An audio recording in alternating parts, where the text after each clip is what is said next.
Facebook cracking down on QAnon conspiracy pages after putting a new anti-violence policy in place. NBC News reporter Brandy Zadrozny joins me now. Brandy, always great to have you on the show. Thanks for coming back. How many pages and ads are we talking about here, and what kinds of pages are we talking about? Yeah, thanks for having me. It's a good day, which I can't always say, but we're talking about 900 pages and groups, 1,500 ads, Wow. and these are all sort of regarding or relating to the QAnon conspiracy, which, as we've talked about several times, is a right-wing conspiracy that posits that Democrats, Hollywood, everybody who's eaten a slice of pizza are all in a cabal that, abuses children. This has long been a very dangerous organization, and Facebook finally acknowledged it today. So how much of a chunk did they take out of this group? Do we know how many pages are left, how much work there's left to do for Facebook?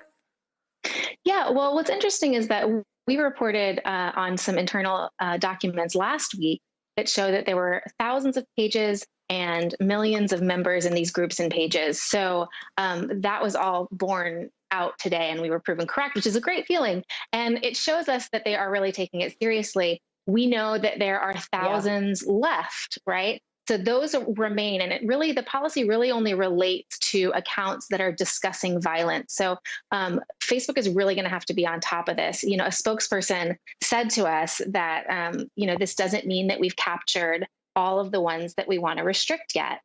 We 100% know that they're going to change their terminology. We don't think we're flipping a switch. This won't be a discussion in a week.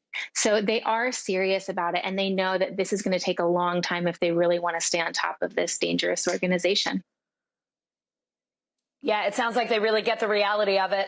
Brandy, Facebook also is going to downrank QAnon in user feeds and searches. For people like me who aren't nearly as tech savvy as you, what does that mean? Well, that just means that if you, a normal person who are going on their Facebook page to see pictures of their grandchildren or to see, when the neighborhood was organizing a bake sale, is that they're not going to see QAnon content in their feed as much. So it's going to be downranked. Most importantly, and something that is just allowed this group to grow, is that it will no longer serve up QAnon groups and pages in your recommendations. So if you are, let's say, a crunchy person who, likes granola and, free thinking, and you're in some sort of lefty groups like that, it will no longer say, hey, you like groups like that, you're going to love QAnon. They're not going to give those to you anymore. And that is the key to stopping the spread. All right. It's big news, Brandy. Thank you so much for coming on to talk with us about it. But I know we will be talking about QAnon again, because this is not quite the end, but some good developments today. Thank you. Definitely. Thank you. Hey, NBC News viewers, thanks for checking out our YouTube channel. Subscribe by clicking on that button down here, and click on any of the videos over here to watch the latest interviews, show highlights, and digital exclusives. Thanks for watching.